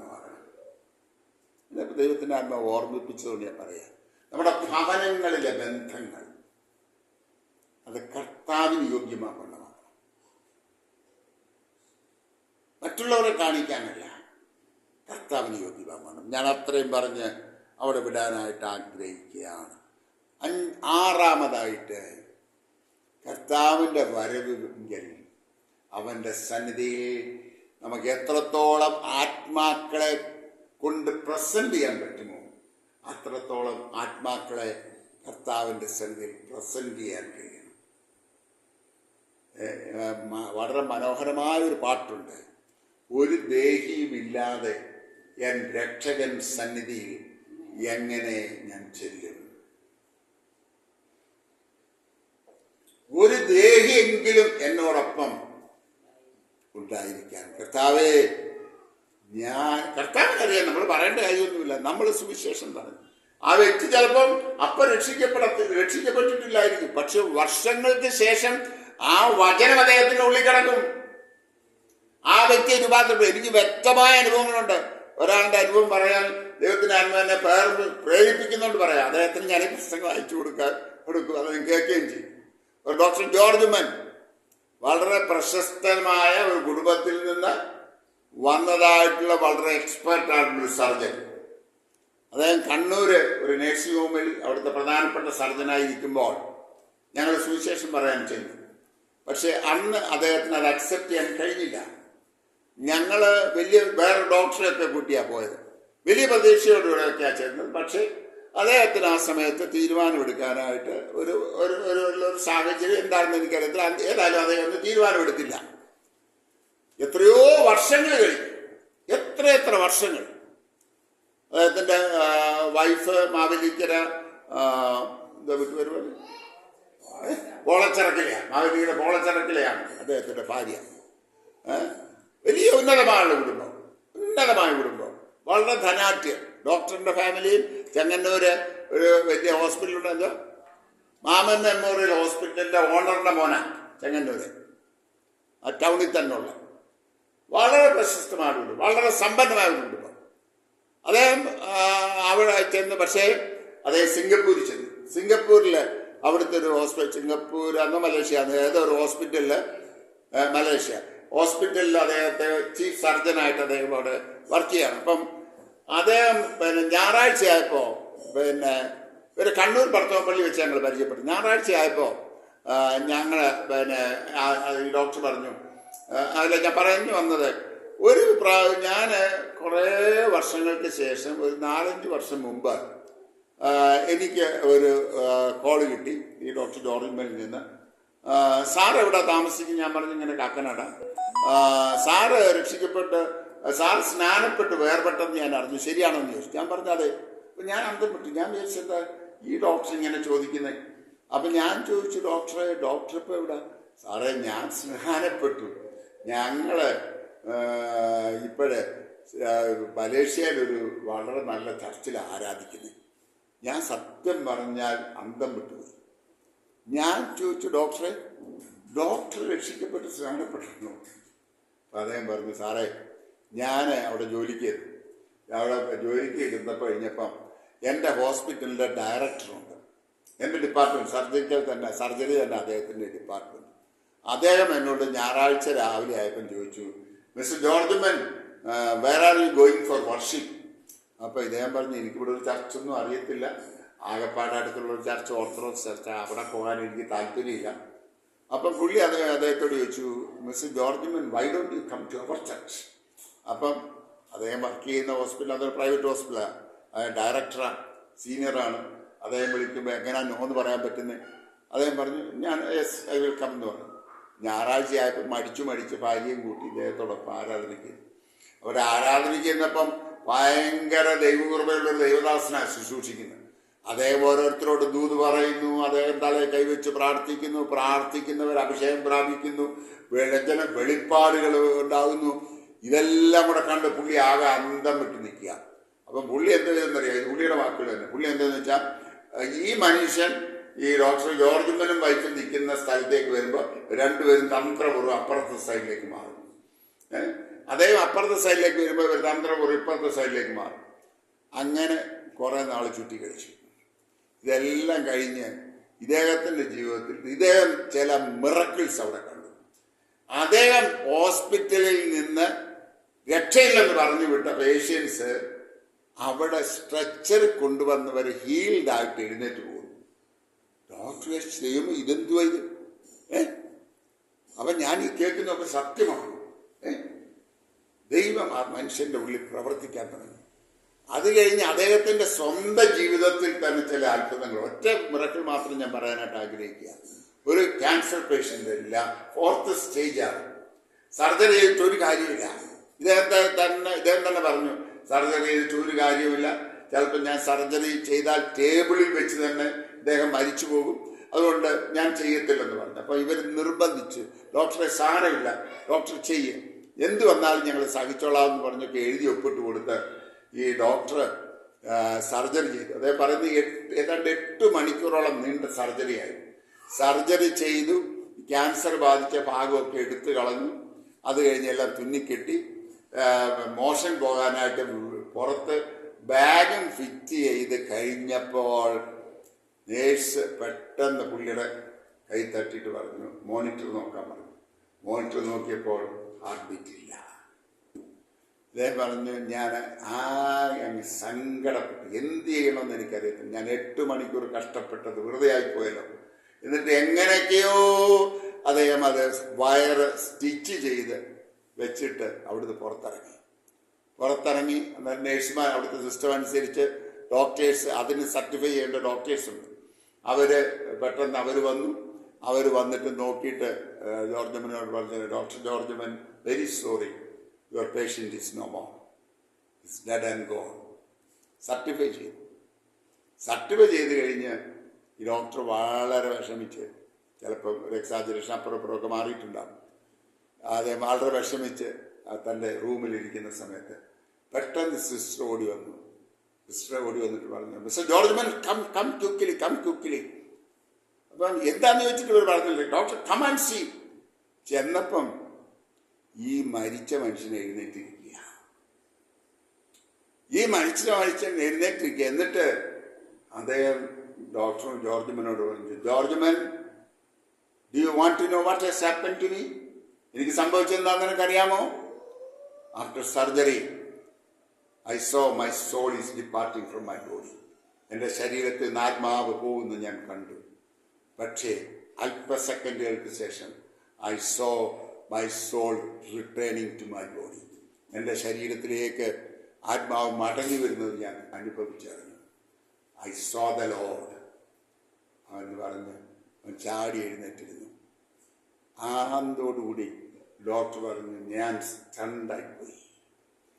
ഇനി 1-2 സംഭവങ്ങളുണ്ടായി, ഞാൻ വിശദീകരിക്കുന്നില്ല. ഇത് അദ്ദേഹത്തെ രൂപാന്തരപ്പെടുത്തി. അദ്ദേഹം എറണാകുളത്ത് വന്നു കഴിഞ്ഞപ്പോൾ എന്നെ വീട്ടിലേക്ക് ക്ഷണിച്ചു. അദ്ദേഹത്തിനോട് ഒരു ഫ്ലാറ്റുണ്ട്, നല്ലൊരു ഫ്ലാറ്റുണ്ട്. അപ്പം മോനും മോളും ഒക്കെ ഉണ്ട്. വിളിച്ചു വരുത്തിയിട്ട് മോനോട് ഞാൻ ചെന്നപ്പം പറഞ്ഞു, മോനെ, he is the one first shared gospel with me. എന്നോട് സുവിശേഷം പറഞ്ഞ ആദ്യത്തെ മനുഷ്യൻ ഇദ്ദേഹമാണ്. പറഞ്ഞത് നമ്മൾ വിത്ത് വിതയ്ക്കുക, ഫലം കിട്ടുന്നത് അനേക വർഷങ്ങൾക്ക് ശേഷമായിരിക്കാം. നടുന്നവനും നനയ്ക്കുന്നവനും ഏതുമില്ല, ഫലം പെരുമാറാക്കുന്നവൻ ദൈവമാണ്. പക്ഷെ നമ്മുടെ duty, we have to sow the seed. നാം വചനം വിതച്ചുകൊണ്ടേയിരിക്കണം. നമ്മൾ കണ്ടുമുട്ടുന്നവരോട്, നമ്മൾ ഇടപെടുന്നവരോട്, നമ്മുടെ അടുത്ത് താമസിക്കുന്നവരോട് അവസരം ചോദിച്ചാൽ മതി. ദൈവം അവസരം തരും. നമ്മളിപ്പം പെട്ടെന്ന് ചാടി കയറി നമ്മുടെ അയലൊക്കെ താമസിക്കുന്ന ആളോട് സുവിശേഷം പറയാൻ പ്രയാസമാണ്. പക്ഷെ pray for an opportunity, Lord will provide. എനിക്ക് അനുഭവമാണ്. നമ്മളൊരു അവസരത്തിന് വേണ്ടി ചോദിച്ചാൽ ദൈവം അവരുടെ ഉള്ളത്തിൽ പ്രവർത്തിച്ച് അവസരം തരും. അവസരം തരുമ്പോൾ we should grab that opportunity. ആ അവസരത്തെ ചാടിപ്പിടിക്കണം. Then share the gospel. D N മൂഡിയെ കുറിച്ച് നിങ്ങൾക്കറിയാം. ഡി എൻ മൂഡി ആരായിരുന്നു? വളരെ പ്രസിദ്ധനായിട്ടുള്ള ഒരു ദേവദാസനാണ്. അനേകരെ ദൈവത്തിലേക്ക് കൊണ്ടുവന്ന ദേവദാസനാണ് D N Moody. D N Moody ഒരിക്കൽ വലിയ കൺവെൻഷനൊക്കെ പ്രസംഗിച്ച് റൂമിൽ വന്ന് ടയേർഡായിട്ടിരിക്കുക. വളരെ ക്ഷീണിതനായി ഭക്ഷണമൊക്കെ കഴിഞ്ഞ് എങ്ങനെങ്കിലും ഒന്ന് കട്ടിലേക്ക് കിടക്കണമെന്ന് വിചാരിച്ചിരിക്കുമ്പോൾ ഒരു വെയിറ്റർ വന്നിട്ട് പറഞ്ഞു, somebody wants to see you, Mr. Moody. അപ്പം മൂടി പറഞ്ഞു, sorry, ask him to come tomorrow. നാളെ രാവിലെ വരാൻ അദ്ദേഹത്തോട് പറ. Early morning let him come. I will give an appointment for you. ഈ വെയിറ്റർ പല പ്രാവശ്യം ചോദിച്ചു, മൂടി, will you please give some time for him? Moody said, no, I have no time. I am so tired. I want rest. Tomorrow early morning I will see you. രാവിലെ മൂടി എഴുന്നേറ്റു. നടന്ന സംഭവം അദ്ദേഹത്തിൻ്റെ ജീവചരിത്രത്തിൽ പറഞ്ഞായിരുന്നു. രാവിലെ എഴുന്നേറ്റു, കൗണ്ടറിൽ ചെന്ന് ചോദിച്ചു, ഇന്നലെ രാത്രി എൻ്റെ മുറിയിൽ എന്നെ സെർവ് ചെയ്ത വെയിറ്റർ എന്തെന്ന് ചോദിച്ചു. ഉടനെ ആ മനുഷ്യൻ പറഞ്ഞു, sorry, he is no more. Last night at 12 o'clock he committed suicide. Sorry, കഴിഞ്ഞ ദിവസം രാത്രി 12 മണിക്ക് ആ മനുഷ്യൻ സൂയിസൈഡ് ചെയ്തു. മൂടി അവിടെ അലറിക്കരഞ്ഞു. മൂടി പറഞ്ഞു, കർത്താവേ, ആ മനുഷ്യന്റെ ആത്മാവിന് ഞാൻ ഉത്തരവാദി. പരിശുദ്ധാത്മാവ് പല പ്രാവശ്യം നിർബന്ധിച്ചു. മൂടി refused. അന്ന് മുതൽ മൂടി ഒരു തീരുമാനമെടുത്തു, never again. Whenever I get an opportunity to share the gospel, even if I am tired like anything, I will share the gospel to him. ഞാൻ എത്ര ക്ഷീണിതനായിരുന്നാൽ, കർത്താവേ, നീ എൻ്റെ അടുക്കിലേക്ക് ഒരാളിനെ അയച്ചാൽ ഞാൻ സുവിശേഷം പങ്കിടുമെന്ന് മൂടി അന്ന് തീരുമാനമെടുത്തു. പ്രിയമുള്ളവരെ, നമുക്ക് നമ്മുടെ അടുക്കൽ ദൈവം കൊണ്ടുവരുന്ന ഒരു വ്യക്തി, അദ്ദേഹത്തിൻ്റെ അവസ്ഥ നമുക്ക് ചിലപ്പോൾ അറിയത്തില്ല. The Holy Spirit prompts you to talk to him about the gospel. സുവിശേഷം പറയാൻ പരിശുദ്ധാത്മാവ് നിങ്ങളെ ഹേമിച്ചാൽ, ഷെയർ യുവർ എക്സ്പീരിയൻസ്. നിങ്ങൾക്ക് വലിയ വാക്യങ്ങളൊന്നും ചിലപ്പോൾ അറിയത്തില്ലായിരുന്നു. ഉൽപ്പത്തി മുതൽ വെളിപാട് വരെയുള്ള വാക്യങ്ങൾ മുഴുവൻ കാണാതെ പഠിക്കേണ്ട ആവശ്യമില്ല. Share your testimony. ആ കുരുടനോട് എല്ലാം പരീക്ഷന്മാരും ശാസ്ത്രിമാരും ചോദിച്ചു, നീ ആരാ നിന്നെ സൗഖ്യമാക്കിയത്, എങ്ങനെയാ സൗഖ്യമാക്കിയെന്ന് പറയാം. പക്ഷെ അവൻ പറയുന്ന ഒറ്റ കാര്യമുണ്ട്, one thing I know, once I was blind, now I see. ഒരു കാര്യം എനിക്കറിയാം, എന്നെ സൗഖ്യമാക്കിയവൻ പാപിയാണോ, നീതിമാനാണോ, വിശുദ്ധനാണോ, ദൈവോത്തരനാണോ, ഇതൊന്നും എനിക്കറിയത്തില്ല. പക്ഷെ ഒറ്റ കാര്യം എനിക്കറിയാം, ഞാൻ ഒരിക്കൽ കണ്ണ് കാണാത്തവനായിരുന്നു, പക്ഷെ ഇപ്പോൾ എൻ്റെ കണ്ണ് കാണുന്നു. ഹല്ലേലൂയ. ഇതാ നമുക്ക് പറയാനുള്ള സുവിശേഷം. ഞാൻ ഒരിക്കൽ പാപിയായിരുന്നു, ഞാൻ ഒരിക്കൽ സമാധാനമില്ലാത്ത വ്യക്തിയായിരുന്നു, ഞാൻ ഒരിക്കൽ സന്തോഷമില്ലാത്ത വ്യക്തിയായിരുന്നു. യേശു ക്രിസ്തു എൻ്റെ ജീവിതത്തിലേക്ക് വന്നു, എൻ്റെ ജീവിതത്തിൽ സമാധാനം ലഭിച്ചു, എൻ്റെ ജീവിതത്തിൽ സന്തോഷം ലഭിച്ചു. ഞാൻ നിത്യതയ്ക്ക് അവകാശിയായി തീർന്നു. സഹോദര, സഹോദരി, നിനക്കും ഇത് അവകാശമാക്കാൻ കഴിയും. ഇതാ നമ്മൾ ചെയ്യേണ്ടത്. This is pure gospel. സുവിശേഷത്തെ കുറിച്ച് പറയുന്നത് one beggar telling another beggar where to find food. എവിടെ ഭക്ഷണം കിട്ടുമെന്ന് ഒരു യാചകൻ മറ്റൊരു യാചകനോട് പറയുന്നതാണ് സുവിശേഷ വേല എന്ന് പറയുന്നത്. നമുക്ക് വലിയ തിയോളജിയിലൊന്നും ആവശ്യം. ഞാൻ തിയോളജി ഒന്നും പഠിച്ചിട്ടില്ല പ്രിയമുള്ളത്. ഒരു BTH ഞാൻ ഒരുപാട് പേരെന്നോട് പറഞ്ഞു ഡോക്ടറേറ്റ് തിയോളജിയിൽ ഡോക്ടറേറ്റ് എടുക്ക്, ഒരു തീസിസ് എഴുതി സബ്മിറ്റ് ചെയ്താൽ ഞങ്ങൾ ഡോക്ടറേറ്റ് തരാം. എനിക്ക് ഡോക്ടർ ഡിഗ്രി ഇല്ല. BTH പഠിക്ക്, പ്രൈവറ്റായിട്ട് പഠിക്കാം. പഠിക്കാൻ താല്പര്യം തോന്നില്ല. BTH പഠിക്കുന്നത് തെറ്റൊന്നും അല്ലേ, നിങ്ങൾ ആരും തെറ്റിദ്ധരിക്കുകയൊന്നും ചെയ്യരുത് കേട്ടോ. പഠിക്കാൻ ദൈവത്തിൻ്റെ ആത്മാവ് നിങ്ങളെ നടത്തിയത് പഠിക്കുന്നത് നല്ലത് തന്നെയാണ്, ഒരു സംശയമില്ല. പക്ഷെ ഞാൻ എൻ്റെ അനുഭവം പറയാം. ഞാനൊരു തിയോളജിയും പഠിച്ചില്ല. ഞാൻ ഒരു കൺകോർഡൻസും ഉപയോഗിക്കുന്നില്ല, തെളിച്ചു പറയാം. എൻ്റെ അടുത്ത് 2-3 കൺകോർഡൻസ് ആരോ വാങ്ങിച്ചു തന്നതുണ്ട്. പല വേർഷൻസ് ബൈബിൾ എൻ്റെ അടുത്ത് ഇരിപ്പുണ്ട്. അത്യാവശ്യം ചിലപ്പോൾ അതൊന്നും നോക്കിയെന്ന് വരാം. ഇന്റർനെറ്റ് ഞാൻ തപ്പാറില്ല. ചില വാക്യങ്ങൾ എവിടെയാണെന്ന് പരിശുദ്ധാത്മ പറയുമ്പോൾ എവിടെയാണ് ആ വാക്യമെന്ന് മനസ്സിലാക്കാൻ ഞാൻ ഇന്റർനെറ്റ് തപ്പാറുണ്ട്. അല്ലാതെ ഇന്റർനെറ്റിൽ ഞാൻ പ്രസംഗം മോഷിക്കാറില്ല. ദൈവം എനിക്ക് തരുന്ന ദൂത. ഞാനിത് അഹങ്കാരമായിട്ട് പറയുന്നതല്ല, നിങ്ങളെ എൻകറേജ് ചെയ്യാൻ പറയുന്നതാണ്. ദൈവസന്നിധിയിൽ ഇരുന്നാൽ ദൈവം ദൂത് തരും. പാസ്റ്ററേ കേട്ടോ,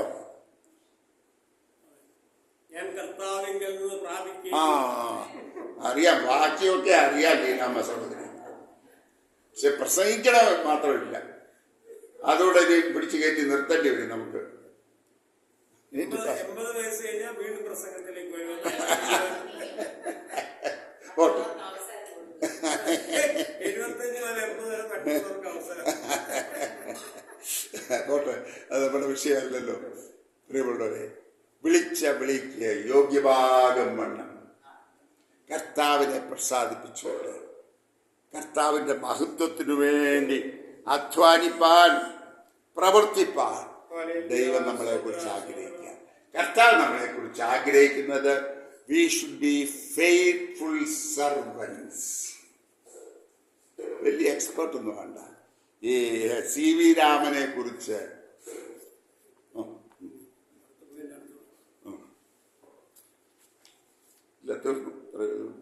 നമുക്ക് 12 മണിക്കല്ലേ ഇനി സാക്ഷ്യത്തിന് സാക്ഷി സ്വത്രാഴ്ചയില്ലേ പ്രധാനം. അത് എടുപ്പിച്ചിട്ടേ പഠിക്കും. എല്ലാവരും നന്നേച്ചേ പോട്ടെ.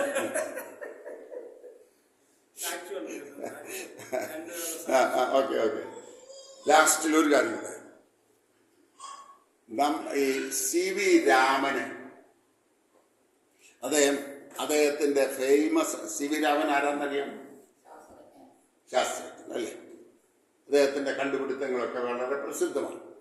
അദ്ദേഹം ഒരു ഇൻസ്റ്റിറ്റ്യൂട്ട് തുടങ്ങാനായിട്ട് അദ്ദേഹം ആളുകളെയൊക്കെ അതിൽ കുറേ പേരെ തന്നെ സഹായികളായിട്ട് ക്ഷണിച്ച് കഴിഞ്ഞപ്പോൾ അദ്ദേഹം ഒരുപാട് പേരെ ഇൻ്റർവ്യൂ ചെയ്തു. വളരെ പ്രഗത്ഭന്മാരായിട്ട് ഒരുപാട് പേരെ ഇൻ്റർവ്യൂ ചെയ്തു. അതിൽ ഏറ്റവും ടോപ്പായിട്ടുള്ള 3-4 പേരെ മാത്രം അദ്ദേഹം എടുത്തു. ഈ 3-4 പേരെ മാത്രം എടുത്തിട്ട് ഇദ്ദേഹം എല്ലാം കഴിഞ്ഞ് പുറത്തിറങ്ങി കഴിഞ്ഞപ്പോൾ ഒരു ചെറുപ്പക്കാരന് ഇങ്ങനെ അങ്ങോട്ടും ഇങ്ങോട്ടും കിടന്ന് ഓടുകയാണ്. അപ്പം ആദ്യം വേറൊരാൾ ഇറങ്ങി വന്നു, എന്തിനാ നിങ്ങളിവിടെ നിൽക്കുന്നത്, എനിക്ക് CV രാമനെ ഒന്ന് കാണാൻ. അപ്പം അവർ പറഞ്ഞു ഇന്റർവ്യൂ എല്ലാം കഴിഞ്ഞു, എല്ലാം ആളിനെ എടുത്തു, പിന്നെ എന്തിനാ നിൽക്കുന്നത്, അല്ല എനിക്ക് അദ്ദേഹത്തെ ഒന്ന് കാണണം. അപ്പോൾ ഇദ്ദേഹം CV രാമൻ ഇറങ്ങി വന്നപ്പോൾ ഈ മനുഷ്യന് അപ്പോൾ CV രാമൻ ചോദിച്ചു, നിങ്ങൾ എന്തിനാ ഇവിടെ നിൽക്കുന്നത്, എല്ലാവരും സെലക്ട് ചെയ്യേണ്ടവരെ സെലക്ട് ചെയ്തു, ഞാൻ എടുക്കേണ്ടവരെ എടുത്തു കഴിഞ്ഞു, sorry you are not selected, you can go എന്ന് പറഞ്ഞു. അപ്പോൾ ഈ മനുഷ്യൻ പറഞ്ഞു, അല്ല എന്നെ സെലക്ഷന് വേണ്ടിയല്ല, ഞാൻ ഒരു കാര്യം സാറിനെ ഏൽപ്പിക്കാൻ വേണ്ടി നിന്നേ. കാരണം ഇത് അഡ്വർടൈസ് ചെയ്തപ്പോൾ അതിനകത്ത് കൊടുത്തിരുന്നു എല്ലാവർക്കും അറ്റൻഡ് ചെയ്യുന്ന എല്ലാവർക്കും വണ്ടിക്കൂലി കൊടുക്കുന്നതാണ്. അപ്പോൾ ഇദ്ദേഹത്തിന് അന്ന് 6 രൂപ തെറ്റി വണ്ടിക്കൂലി കിട്ടി. അപ്പോൾ 5 രൂപയെ ഇദ്ദേഹത്തിന് വണ്ടിക്കൂലി ആകത്തുള്ളൂ. ഈ മനുഷ്യൻ പറഞ്ഞു, എൻ്റെ വണ്ടിക്കൂലി 5 രൂപയുള്ളൂ, എനിക്ക് പക്ഷെ 6 രൂപ തെറ്റായിട്ട് തന്നു. ഞാൻ ആ 1 രൂപ വർഷങ്ങൾക്ക് മുമ്പാണെന്ന് ഓർക്കണം, ആ 1 രൂപയ്ക്ക് വിലയുണ്ട്. ആ 1 രൂപ മടക്കി തരാൻ നിൽക്കുകയെന്ന് പറഞ്ഞു. അപ്പം സി വി രാമൻ പറഞ്ഞു ഓക്കെ എന്ന് പറഞ്ഞ് ഈ 1 രൂപയും കൊടുത്തേച്ച് തിരിച്ചു പോയി വാങ്ങാതെ ഈ മനുഷ്യർ ഒറ്റ ഓട്ടം ഓടി. ആ കഥയിൽ പറയുന്നത്, ആ സംഭവത്തിൽ പറയുന്നത്, C V Raman ran after him. അവന്റെ പുറകെ സി വി രാമൻ ഓടി. ആരാ? വലിയ പ്രശസ്തനായ ശാസ്ത്രജ്ഞൻ. അവന്റെ പുറകെ ഓടിയിട്ട് പറഞ്ഞു, നിക്ക് മോനെ, നീങ്ങുക, എനിക്ക് എത്രയോ പ്രഗത്ഭന്മാരായ ശാസ്ത്രജ്ഞന്മാരെ കിട്ടും, പക്ഷെ നിന്നെ പോലെ വിശ്വസ്തനായ ഒരാളിനെ കിട്ടത്തില്ല.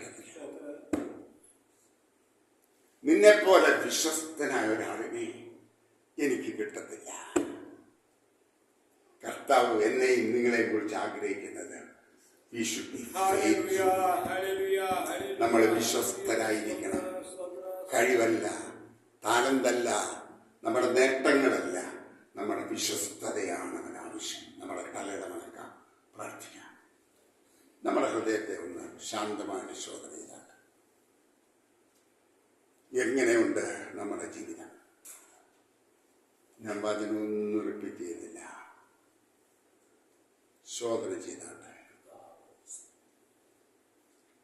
നമ്മളെ തന്നെ ഒന്നും കൂടെ ദൈവകാര്യങ്ങളിലേക്ക് ചോദിച്ചാട്ടെ.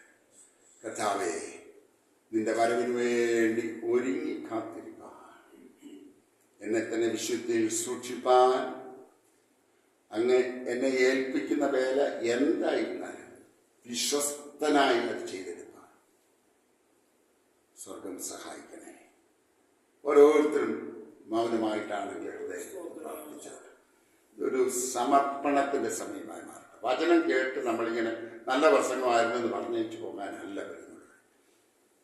ഇത് തീരുമാനമെടുക്കാനും നമ്മളെ തന്നെ ദൈവസന്നിധിയിൽ സമർപ്പിക്കാനുമുള്ളൊരു അവസരമാണ്. ഹല്ലേലൂയ. ഞങ്ങളുടെ വാഴ്ത്തപ്പെട്ട സ്വർഗീയ പിതാവേ, പരിശുദ്ധാത്മാവ് ഞങ്ങളോട് ഹൃദ്യമായി ഇടപെട്ടുകൊണ്ടിരുന്ന അങ്ങയുടെ സ്നേഹത്തിനായി നന്ദി. ഞങ്ങളെ കേട്ട വചനങ്ങൾ ഞങ്ങൾക്ക് ന്യായവിധിക്ക് മുഖാന്തരമായി തീരാതെ കർത്താവെ, ഞങ്ങളുടെ ജീവിതത്തിൽ അത് അനുഗ്രഹവും ഞങ്ങളുടെ വരവെങ്കിൽ എടുക്കപ്പെടുന്ന വിശുദ്ധന്മാരുടെ കൂട്ടത്തിൽ ഞങ്ങളെല്ലാവരും കാണപ്പെടുവാനും അവിടുന്ന് മുഖാന്തരമാക്കി തീർക്കണം. സകല മഹത്വവും അങ്ങെടുക്കണം. യേശു ക്രിസ്തുവിന്റെ വിലയേറിയ നാമത്തിൽ തന്നെ. ആമേൻ.